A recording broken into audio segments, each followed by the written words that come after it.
BLED.in में प्यारे बच्चों आपका स्वागत है और मैं हूं आपकी अपनी डॉक्टर उषा। आज हम आपको बच्चों पढ़ाने जा रहे हैं BLED फर्स्ट ईयर का जो सब्जेक्ट है आपका समकालीन भारत यानी कि कॉन्टेम्प्रेरी इंडिया, और उसमें जो टॉपिक चल रहा है राष्ट्रीय शिक्षा नीति 1986। ठीक है, तो राष्ट्रीय शिक्षा नीति में हम आपको बता दें कि बहुत सारे उसके स्टेप्स हैं, तो आज हम आपको आगे का पढ़ाएंगे। जैसा कि आप जान रहे हैं कि आप पढ़ने जा रहे हैं कॉन्टेम्प्रेरी इंडिया और टॉपिक चल रहा है आपका राष्ट्रीय शिक्षा नीति, जो कि बहुत ही इंपॉर्टेंट टॉपिक है। राष्ट्रीय शिक्षा नीति 1986। अब आगे की जो नीति है उसमें जो 6th पॉइंट है उसका, ठीक है, उसमें हम एम्फेसाइज करेंगे। और वो पॉइंट क्या है? टेक्निकल एंड मैनेजमेंट एजुकेशन, तकनीकी और प्रबंध शिक्षा। ठीक है, दोनों क्या है, अलग अलग धाराओं के रूप में चलती हैं, लेकिन इनका आपस में घनिष्ठ संबंध भी है। ठीक है, और क्या है, ये एक दूसरे की कैसी हैं, एक दूसरे की पूरक हैं। ठीक है, एक दूसरे की कॉम्प्लीमेंट्री हैं और इन दोनों पर इकट्ठा विचार किया जाना आवश्यक है। तकनीकी और प्रबंध शिक्षा का जो था, उन्होंने रीऑर्गेनाइजेशन करते समय नई शताब्दी के आरंभ में जिस प्रकार की परिस्थितियों की संभावना है उसे ध्यान में रखना होगा। आपकी अर्थव्यवस्था, सामाजिक वातावरण, उत्पादन और मैनेजमेंट जो प्रोसेसेस हैं उसमें संभावित परिवर्तन, ज्ञान में तेजी से होते हुए फैलाव और विज्ञान और टेक्नोलॉजी में होने वाली प्रगति को इस संदर्भ में देखना होगा। ये एक बहुत ही इम्पॉर्टेंट नीति का स्टेप है। और आगे है कि अर्थव्यवस्था का जो बुनियादी ढांचा है और सेवा क्षेत्रों के साथ साथ जो अनऑर्गेनाइज्ड ग्रामीण क्षेत्र हैं उनको भी टेक्नोलॉजी और क्या कहते हैं जो मैनेजमेंट है उसकी बेहद आवश्यकता है। सरकार द्वारा इस ओर भी ध्यान दिया जाएगा। ये आपकी पॉलिसीज़ हैं और ये पॉलिसीज़ में क्या क्या आगे होना है, ठीक है, तो वो आपको जानकारी दी जा रही है। जनशक्ति सूचना के संबंध में स्थिति को सुधारने के उद्देश्य से हाल ही में स्थापित तकनीकी जनशक्ति सूचना प्रणाली को आगे विकसित और सुदृढ़ किया जाएगा। वर्तमान और जो उभरती हुई जो टेक्नोलॉजी हैं दोनों में कंटिन्यूस शिक्षा को प्रोत्साहन दिया जाएगा, क्योंकि कोई भी टेक्नोलॉजी यदि है तो बिना शिक्षा के वो कैसी है, अधूरी है। क्योंकि जो कंप्यूटर्स हैं वो महत्वपूर्ण और सर्वव्यापक साधन बन गया है, अतः कंप्यूटर के बारे में थोड़ी बहुत जानकारी उनके उपयोग में जो प्रशिक्षण व्यावसायिक शिक्षा का अंग बनाया जाएगा। कंप्यूटर लिटरेसी के कार्यक्रम स्कूल स्तर से ही बड़े पैमाने पर आयोजित किए जाएंगे। कंप्यूटर हर लेवल पर अब आवश्यक है, इसलिए छोटे स्तर से लेके बड़े व्यापक स्तर तक कंप्यूटर की नॉलेज होना आवश्यक है। औपचारिक पाठ्यक्रमों में दाखिले की वर्तमान कड़ी शर्तों के कारण साधारण लोगों में अधिकांश को आज टेक्निकली और मैनेजमेंट शिक्षा नहीं मिल पाती है। ऐसे लोगों के लिए जो आपकी डिजिटल एजुकेशन जो फैसिलिटीज़ हैं जिनमें जनसंचार माध्यम का उपयोग भी शामिल है, प्रदान की जाएंगी। जो आपकी तकनीकी और जो प्रबंध शिक्षा कार्यक्रम है वो पॉलिटेक्निक शिक्षा सहित लचीली मॉड्यूलर पद्धति के अनुसार चलेंगे और इसमें क्या होगा, विभिन्न स्तरों पर प्रवेश की सुविधा होगी। इसके लिए पर्याप्त गाइडलाइंस भी जारी की जाएंगी। जो आपकी मैनेजमेंट एजुकेशन है उसको विशेष रूप से गैर नियमित तथा कम व्यवस्थित क्षेत्रों में बढ़ाने के उद्देश्य से प्रबंध शिक्षा प्रणाली द्वारा भारतीय अनुभव एवं अध्ययन पर आधारित दस्तावेजी जानकारी तैयार की जाएगी और उपयुक्त मॉडल और ऊपर बताए गए क्षेत्रों के लिए उपयुक्त ज्ञान एवं शिक्षा कार्यक्रमों का भंडार तैयार किया जाएगा। महिलाओं और क्या कहते हैं आर्थिक और सामाजिक रूप से कमजोर वर्ग एवं दिव्यांगों के लाभ के लिए तकनीकी शिक्षा के लिए समुचित औपचारिक और अनौपचारिक कार्यक्रम तैयार किए जाएंगे। जो आपकी प्रोफेशनल एजुकेशन है उसके और विस्तार पर बल देना होगा। ठीक है, व्यावसायिक शिक्षा, शैक्षिक प्रौद्योगिकी, उसका कुरिकुलम आदि के लिए अनेक शिक्षकों और जितने भी प्रोफेशनल्स हैं उनकी आवश्यकता होगी। इस मांग को पूरा करने के लिए प्रोग्राम्स शुरू किए जाएंगे। ये आवश्यक है कि स्वयं रोजगार को छात्रगण जीविका विकल्प के रूप में स्वीकार करें। ठीक है, यानी कि बच्चे पढ़ लिख कर अपना स्वयं का व्यवसाय करें। इसके लिए उद्यम विशेषज्ञ प्रशिक्षण दिया जाएगा, जिसकी व्यवस्था डिग्री और डिप्लोमा स्तर पर मॉड्यूलर तथा वैकल्पिक कोर्सों द्वारा की जाएगी। पाठ्यक्रम को अद्यतन बनाने की सतत आवश्यकताओं को पूरा करने के लिए नवीनीकरण द्वारा जो भी आपका प्रौद्योगिकी है और विषयों को शुरू करना होगा और पुराने और जो अर्थहीन विषय हैं उनको धीमे धीमे हटाना होगा। यानी कि जो आवश्यकता नहीं है उसको हमें धीमे धीमे क्या करना है, एलिमिनेट करना है, और जो आज की आवश्यकताएं हैं हमें धीमे धीमे उसको क्या करना है, समावेशित करना है। अब देखिए कि संस्थागत झुकाव की दिशा क्या है, यानी कि इंस्टीट्यूशनल ट्रस्ट्स क्या हैं। तो ग्रामीण क्षेत्रों में कुछ पॉलिटेक्निक्स जो हैं उनके सामुदायिक पॉलिटेक्निक की प्रणाली के माध्यम से कमज़ोर वर्गों को उत्पादन व्यवसायों में प्रशिक्षण देना शुरू किया है। ठीक है, क्योंकि पॉलिटेक्निक आप भी देख रहे होंगे अब गांव खुल गए हैं। ठीक है, इससे क्या होगा, बच्चों को बहुत सारे टेक्निक्स से क्या करा जाएगा, सुसज्जित किया जाएगा, उनका एवोल्यूशन किया जाएगा, उसे समुचित रूप से मजबूत बनाया जाएगा ताकि उसकी गुणवत्ता और प्रसार को बढ़ाया जा सके। नवाचार, शोध और विकास यानी कि इनोवेशन, रिसर्च एंड डेवलपमेंट्स के बारे में देखिए क्या नीति बनी है। तो शिक्षा की प्रक्रियाओं के जो नवीनीकरण के साधनों के रूप में सभी उच्च तकनीकी संस्थाएं शोध कार्य में पूरी तत्परता से जुट जाएं। इनका पहला मकसद होगा कि उच्च कोटि की जनशक्ति उपलब्ध कराना जो शोध और विकास में उपयोगी साबित हो सके।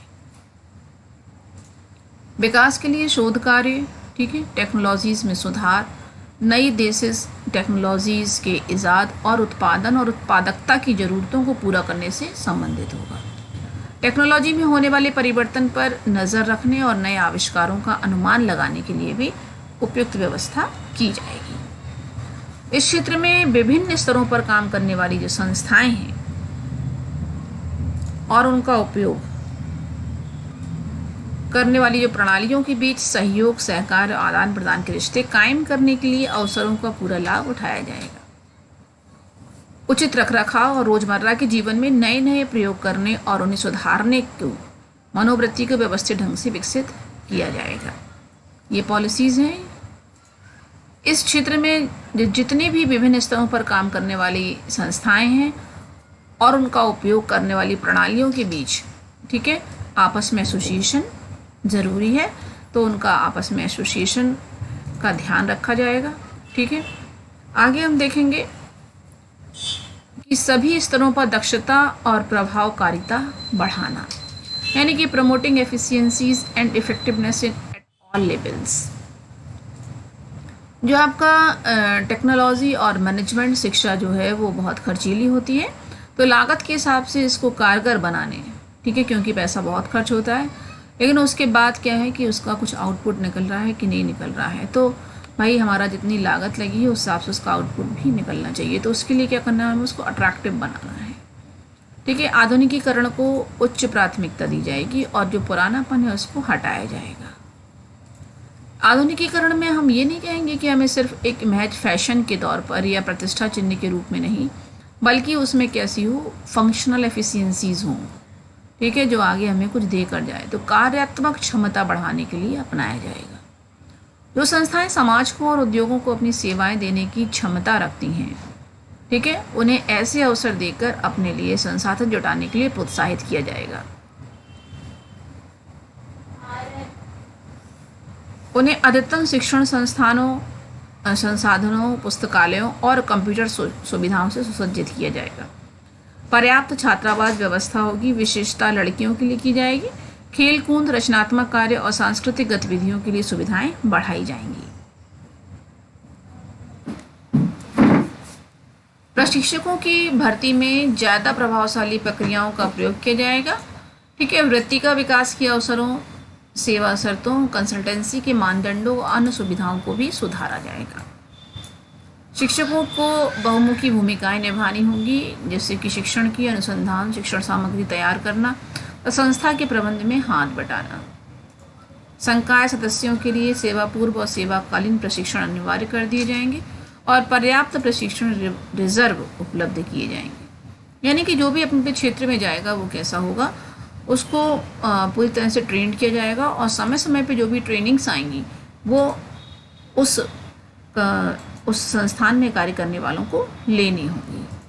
ठीक है, तकनीकी और प्रबंध कार्यक्रमों की पाठचर्या का लक्ष्य यह होगा कि जितने भी आपके इंडस्ट्रीज़ हैं तथा उनका उपयोग करने वालों की वर्तमान और भावी आवश्यकताओं की पूर्ति हो सके। तकनीकी अथवा प्रबंध संस्थानों और उद्योगों के बीच सक्रिय कार्य संबंध स्थापित करने का प्रयास किया जाएगा, जिससे कि इनके आपस में कोऑर्डिनेशन बना रहे। यह संबंध कार्यक्रम नियोजन में, कार्यान्वयन में, कर्मचारियों के विनिमय में, प्रशिक्षण सुविधाओं और संस्थानों में, अनुसंधान और सलाहकारी यानी कंसल्टेंसी में, पारस्परिक लाभ के अन्य क्षेत्रों में भी स्थापित किया जाएगा। जितनी भी संस्थाएं हैं और जो व्यक्तियों के उत्कृष्ट कार्यों को क्या किया जाएगा, मान्यता दी जाएगी और उनको अवॉर्डेड भी किया जाएगा। ठीक है, घटिया स्तर की संस्थाओं को उभारना, जो घटिया स्तर की संस्थाएं हैं उनको उभरना, मतलब उनको क्या किया जाएगा, उनको एलिमिनेट किया जाएगा। ठीक है, और जो क्वालिटी है उनको लाया जाएगा। प्रशिक्षण संकाय के पूर्ण सहयोग से एक ऐसा संस्थागत माहौल तैयार किया जाएगा जिसमें उत्कृष्टता और नए प्रयास को पनपने का अवसर प्राप्त हो। ठीक है, यानी कि जो आगे जो आएगा वो कैसा होगा, जो भी आगे उन्होंने कहा है कि जो भी हम इंडस्ट्रीज स्थापित करेंगे या जो भी हम टेक्निक्स लाएंगे तो उसमें क्या होगा, बच्चों का एक इंटरेस्ट क्रिएट हो ऐसा बनाएंगे और साथ ही उसमें क्या होगा, नए प्रयास भी इंक्लूडेड होंगे। चुनिंदा संस्थाओं को शैक्षिक, प्रशासनिक और वित्तीय स्वतंत्रता विभिन्न हदों तक दी जाएगी, लेकिन साथ ही जिम्मेदारी के समुचित निर्वाह के लिए जवाबदेही की व्यवस्था भी होगी। तकनीकी शिक्षा का संबंध उद्योगों, अनुसंधान और विकास संगठनों से, ग्रामीण और सामुदायिक विकास कार्यक्रमों से तथा पूरक स्वरूप वाले अन्य शिक्षा क्षेत्रों में स्थापित किया जाएगा।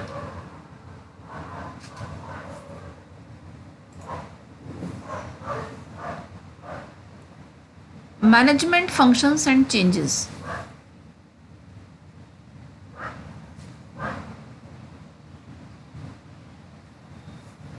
प्रबंध पद्धतियों में संभावित परिवर्तनों को और उन परिवर्तनों के साथ कदम मिलाकर चलने की आवश्यकता को ध्यान में रखते हुए परिवर्तन प्रक्रिया के स्वरूप और दिशा को समझने की कारगर पद्धतियां तैयार की जाएंगी। परिवर्तन को पचाने की दक्षता का विकास किया जाएगा, क्योंकि जो चेंज है उसके हिसाब से हमें अपने आप को एडजस्ट करना है और डेवलप करना है।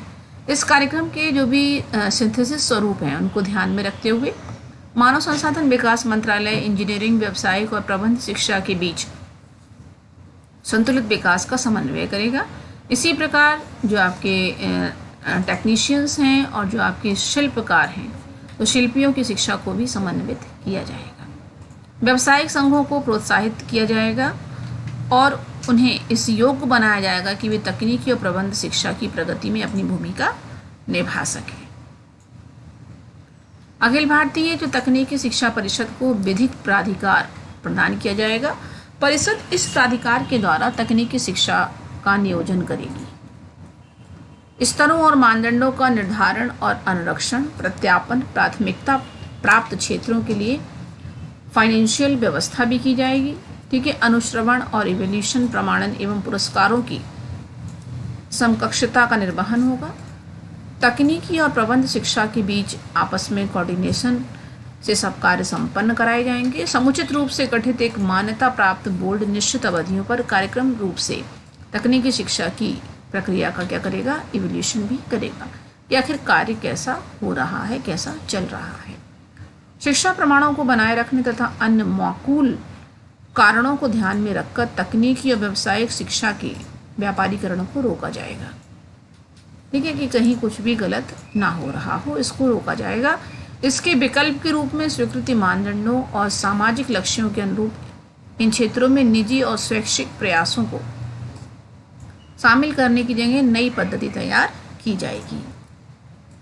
शिक्षा व्यवस्था को कारगर बनाना, मेकिंग द सिस्टम वर्क।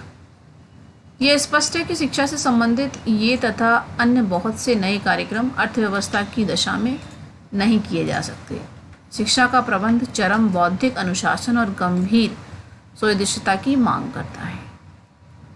अवश्य इसके साथ वे स्वतंत्रता भी होनी चाहिए, जिसमें क्या है, नए प्रयोगों और सृजनशीलता को पूरा अवसर मिले। शिक्षा की गुणवत्ता में और उसके विस्तार के संबंध में तो दूरगामी परिवर्तन ही होंगे, किंतु जो कुछ आज की स्थिति है उसी में अनुशासन स्थापित करने की प्रक्रिया का प्रारंभ तुरंत ही करना होगा। क्योंकि चेंजेस क्या होते हैं, हम एकदम से एबेंडेंट चेंज करते होते हैं लेकिन हम उसमें अपने आप को अडेप्ट नहीं कर पाते। इसलिए वर्तमान में जो प्रोसेस चल रही है, ठीक है, उसको एज ए डिसिप्लिन्ड वे में हमें क्या करना है, आगे बढ़ाना है और धीमे धीमे क्या करना है, हमें चेंजेस को लाना है। देश ने शिक्षा व्यवस्था में असीम विश्वास रखा है और लोगों को यह अधिकार है कि वे इस व्यवस्था से ठोस परिणामों की आशा करें। सबसे पहला काम तो इस तंत्र को सक्रिय बनाना है। यह आवश्यक है सभी अध्यापक पढ़ाएं और सभी विद्यार्थी पढ़ें। इसके लिए युक्तियाँ अपनाई जाएंगी। कैसी? जैसे अध्यापकों को अधिक सुविधाएं और साथ ही अधिक जवाबदेही भी उनकी होगी। विद्यार्थियों के लिए सेवा में सुधार और साथ ही उनके सही आचरण पर बल दिया जाएगा। शिक्षा संस्थाओं को अधिक सुविधाएं देनी चाहिए। राष्ट्रीय और राज्य स्तर पर तय किए गए जो मापदंड के आधार पर शिक्षा संस्थाओं के कार्य के मूल्यांकन की पद्धति का सृजन होगा। शिक्षा की विषय वस्तु और प्रक्रिया को नया मोड़ देना, यानी कि reorienting the content and process of education. सांस्कृतिक परिप्रेक्ष्य में देखें, द कल्चरल पर्सपेक्टिव्स में देखें तो इस समय जो शिक्षा की औपचारिक पद्धति और देश की समृद्धि और विविध सांस्कृतिक परंपराओं के बीच एक खाई है, जिस खाई को हमें क्या करना होगा, भरना होगा। जो आपकी मॉडर्न टेक्नोलॉजी की धुन में यह नहीं होना चाहिए कि नई पीढ़ी भारतीय इतिहास और संस्कृति के मूल से ही कट जाए। ठीक है, मतलब कहने का यह है कि हम आगे तो बढ़ें लेकिन हम अपनी संस्कृति को न भूलें। यानी कि संस्कृत विहीनता, अमानवीयता और अजनबीकरण, जो एलिएनेशन के भाव से हर कीमत पर बचना होगा। ठीक है, आज हम क्या हो रहे हैं, आज हमारा जो नेचर है वो कॉलोनियल ना होकर कैसा हो रहा है, सोलिटरी हो रहा है। मीन्स हम एकांतवासी हो रहे हैं, हम अपने अपने को नहीं पहचान रहे हैं। तो इस पॉलिसी में एक ये भी पॉलिसी है कि हमें इतना भी आगे नहीं बढ़ना है कि हम कैसे हो जाएं, अपनों के लिए ही अजनबी हो जाएं। ठीक है, तो और अमानवीय हो जाएं और संस्कृति विहीन हो जाएं। तो हमें ऐसी भी आधुनिकता को नहीं अपनाना है। परिवर्तन परक टेक्नोलॉजी और सतत चली आ रही देश की सांस्कृतिक परंपरा में एक सुंदर समन्वय की आवश्यकता है और शिक्षा ऐसे बखूबी कर सकती है। तो हमें कुछ भी आगे करना है लेकिन उसमें क्या है, एक कोऑर्डिनेशन बना के रखना है। शिक्षा की जो पाठचर्या और प्रक्रियाओं की सांस्कृतिक विषय वस्तु के समावेश के द्वारा अधिक से अधिक रूपों में हमें समृद्ध किया जाएगा। इस बात का प्रयत्न होगा कि सौंदर्य, सामंजस्य और परिष्कार के प्रति बच्चों की संवेदनशीलता बढ़े। सांस्कृतिक परंपरा में व्यक्तियों को उनके पास औपचारिक शैक्षिक उपाधि के न होने पर भी शिक्षा में सांस्कृतिक तथ्यों का योगदान करने के लिए आमंत्रित किया जाएगा। यानी कि कोई आवश्यकता नहीं है कि आप बहुत हायर एजुकेटेड हो, लेकिन यदि आपके पास कल्चरल एक्टिविटीज़ हैं तो अभी आपको क्या किया जाएगा, आपको इनवाइट किया जाएगा। इस काम में लिखित और मौखिक दोनों परंपराएं शामिल होंगी। सांस्कृतिक परंपराओं को कायम रखने और आगे बढ़ाने के लिए परंपरागत तरीकों से पढ़ाने वाले गुरुओं और उस्तादों की सहायता की जाएगी और उन्हें उनके कार्यों को मान्यता दी जाएगी। जो भी आपका यूनिवर्सिटी लेवल की प्रणाली है और कला, पुरातत्व, प्राच्य अध्ययन आदि की उच्च संस्थाओं के बीच संपर्क स्थापित किया जाएगा। जितने भी आपके आर्ट्स हैं, ललित कलाओं, संग्रहालयों, साइंस, लोक साहित्य आदि विशिष्ट विषयों पर उचित ध्यान दिया जाएगा। इन क्षेत्रों में शिक्षण, प्रशिक्षण और अनुसंधान की अधिक व्यवस्था की जाएगी ताकि उनके लिए आवश्यक विशेष योग्यता प्राप्त व्यक्तियों की कमी को पूरा किया जा सके। अब मूल्यों की शिक्षा यानी कि वैल्यू एजुकेशन, इस बात पर गहरी चिंता प्रकट की जा रही है कि जीवन के लिए आवश्यक मूल्यों का ह्रास हो रहा है और मूल्यों पर से ही लोगों का विश्वास उठता जा रहा है। शिक्षा क्रम में ऐसे परिवर्तन की जरूरत है कि जिससे सामाजिक और नैतिक मूल्यों के विकास में शिक्षा एक सशक्त साधन बन सके। हमारा समाज सांस्कृतिक रूप से बहुआयामी है, इसलिए शिक्षा के द्वारा सार्वजनिक और शाश्वत मूल्यों का विकास होना चाहिए जो हमारे लोगों को एकता की ओर ले जा सके। इन मूल्यों से धार्मिक अंधविश्वास, कट्टरता और असहिष्णुता, हिंसा और भाग्यवाद का अंत करने में सहायता मिलनी चाहिए। इस संघर्षात्मक भूमिका के साथ साथ मूल्य शिक्षा का एक गंभीर सकारात्मक पहलू भी है, जिसका आधार हमारी सांस्कृतिक विरासत, राष्ट्रीय लक्ष्य और सार्वभौम दृष्टि है, जिस पर मुख्य तौर पर बल दिया जाना चाहिए। अब बात आती है भाषाओं की, लैंग्वेजेस की। तो जो 1968 की शिक्षा नीति में भाषाओं के विकास के प्रश्न पर विस्तृत रूप से विचार किया गया था। उस नीति की मूल सिफारिशों में सुधार की गुंजाइश शायद ही हो, और वे जितनी प्रासंगिक पहले थी उतनी ही आज भी है। किंतु देश भर में 1968 की नीति का पालन एक समान नहीं हुआ। अब इस नीति को अधिक सक्रियता और स्वदेशिता से लागू किया जाएगा। बुक्स और लाइब्रेरीज के बारे में देखिए क्या पॉलिसीज़ हैं। तो जन शिक्षा के लिए कम कीमत पर पुस्तकों को उपलब्ध होना बहुत ज़रूरी है, जिससे कि सभी को मिल सके। समाज के सभी वर्गों को आसानी से पुस्तकें उपलब्ध कराने का प्रयास किया जाएगा।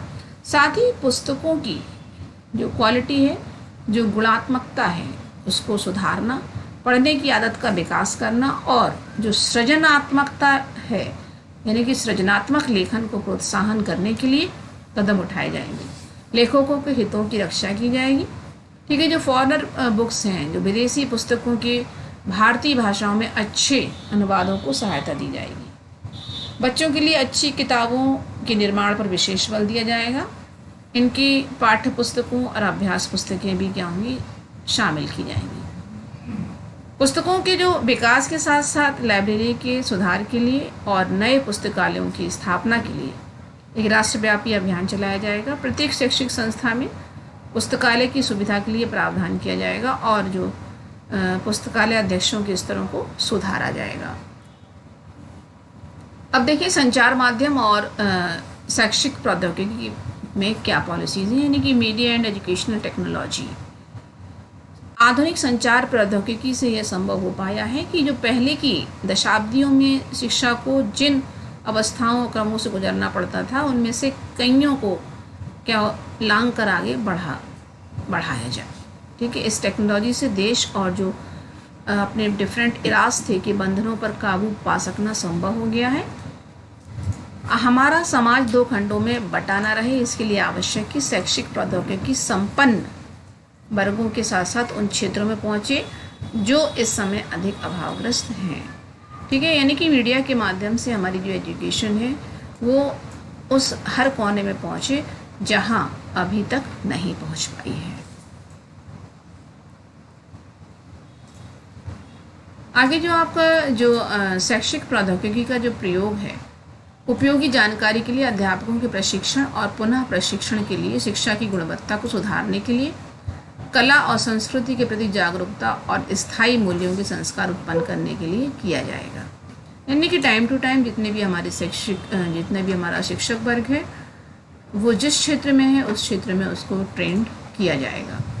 ठीक है, औपचारिक और अनौपचारिक दोनों प्रकार की शिक्षा के लिए इस टेक्नोलॉजी का प्रयोग होगा। जो आपका इंफ्रास्ट्रक्चर है उसका अधिक से अधिक लाभ उठाया जाएगा। जिन गाँव में बिजली नहीं है वहाँ प्रोग्राम चलाने के लिए बैटरी और सौर ऊर्जा पैकेज से काम लिया जाना है। शैक्षिक जो टेक्नोलॉजी के द्वारा मुख्य रूप से ऐसे कार्यक्रमों का निर्माण किया जाना है जो कैसे हों, प्रासंगिक हों और सांस्कृतिक रूप से कैसे हों, संगत हों। इस उद्देश्य के लिए देश में विद्यमान सभी संसाधनों का उपयोग किया जाएगा। आगे हम देखेंगे कि जो संचार माध्यम है, ठीक है, संचार माध्यमों का प्रभाव बच्चों और बड़ों के मन पर बहुत गहरा पड़ता है। आजकल जो जितने भी कम्युनिकेशंस मीडिया हैं, कुछ प्रोग्राम, ठीक है, कल्चरल प्रोग्राम्स और तरह तरह के प्रोग्राम्स प्रसारित करती है, जिसमें कभी कभी कुछ ऐसे प्रोग्राम्स भी चले जाते हैं जो क्या करते हैं, हिंसा की प्रवृत्ति को बढ़ावा देते हैं और उनका प्रभाव क्या होता है, हानिकारक होता है। रेडियो और दूरदर्शन ऐसे कार्यक्रमों को क्या करेगा, ऐसे कार्यक्रमों को बंद कराया जाएगा जो शिक्षा के उद्देश्यों की प्राप्ति में बाधक बन सकते हैं। अब फिल्मों और अन्य संचार माध्यमों में भी इस प्रवृत्ति को रोकने के लिए कदम उठाए जाएंगे। बच्चों के लिए हायर एजुकेशन या उच्च कोटि के और उपयोगी फिल्मों के निर्माण के लिए सक्रिय अभियान चलाया जाएगा। ऐसी हमारी पॉलिसीज कह। तो प्यारे बच्चों, आज के लिए बस इतना ही। अब हम आपको बता दें कि हमारा जो ईमेल एड्रेस है वो है blednotes@gmail.com। ठीक है, तो आप क्या करिएगा, जैसे भी आपको कोई क्वेरी हो, ठीक है, तो आप हमें ईमेल पर अपनी क्वायरी भेज सकते हैं। इसी के साथ आप हमारी जो बुक्स हैं वो BLED.in पे जाके उनको भी देखिए। और हम आपको बताते रहते हैं, आपकी जो आपका नॉलेज है उसको हम शार्प करने का प्रयास करते हैं। इसके साथ साथ हम आपको इन्फॉर्मेशन देते रहते हैं बुक्स के बारे में। तो आपको हम बता दें कि फर्स्ट ईयर और सेकेंड ईयर की जो इंग्लिश मीडियम की बुक्स हैं वो हमारे पास उपलब्ध हैं, इसलिए बच्चे परेशान ना हो। और बुक्स के लिए आप हमसे हमारे चाहें तो आप हमारी ईमेल एड्रेस पे भी हमें इत्तला कर सकते हैं, या फिर हमारे क्या कहते हैं साइट पे जाके हमें बता सकते हैं, या आपके बहुत सारे कॉन्टैक्ट्स भी हैं हमसे, तो उस पर भी आप हमें इंफॉर्मेशन दे सकते हैं। इसके साथ साथ हम आपको बता दें कि फर्स्ट ईयर, सेकेंड ईयर और थर्ड ईयर की जो बुक्स हैं वो हमारे पास हिंदी में उपलब्ध हैं, और आपके सेकेंड ईयर और थर्ड ईयर के जो ऑप्शनल सब्जेक्ट्स हैं वो भी हमारे पास हिंदी में उपलब्ध हैं। इसके साथ साथ हमने आपकी सुविधा के लिए ई बुक्स डाल रखी हैं, वो काफ़ी समय से किंडल पर हैं, जब हमारे पास प्रिंट में बुक्स उपलब्ध नहीं थी। ठीक है, अब हमारे पास किंडल में तो बुक्स हैं ही हैं, साथ में क्या है कि हमारे पास प्रिंट फॉर्म में भी बुक्स आ गई हैं। अब आप परेशान ना हो, जो भी बच्चा बुक की वांट करता है तो वो आप हमसे बुक की वांट कर सकते हैं। ठीक है, आगे हम देखेंगे कि जितना भी आपको अधिक से अधिक हमारे बारे में जानकारी चाहिए, मतलब BLED.in में जाके आप विज़िट करिए और मोर इन्फॉर्मेशंस को प्राप्त कीजिए। प्यारे बच्चों, आपको हमारे हित में एक ही काम करना है, ठीक है, कि यदि आप अभी जुड़े हैं तो आप चैनल को सब्सक्राइब कीजिए, बेल बटन दबाइए, ठीक है, अपने फ्रेंड्स को शेयर कीजिए जिससे वो क्या करें, लेक्चर्स को प्राप्त कर सकें, और लाइक कीजिए आगे। ठीक है, अब हम आगे आपसे फिर मिलेंगे, तब तक के लिए दीजिए हमें विदा। नमस्कार।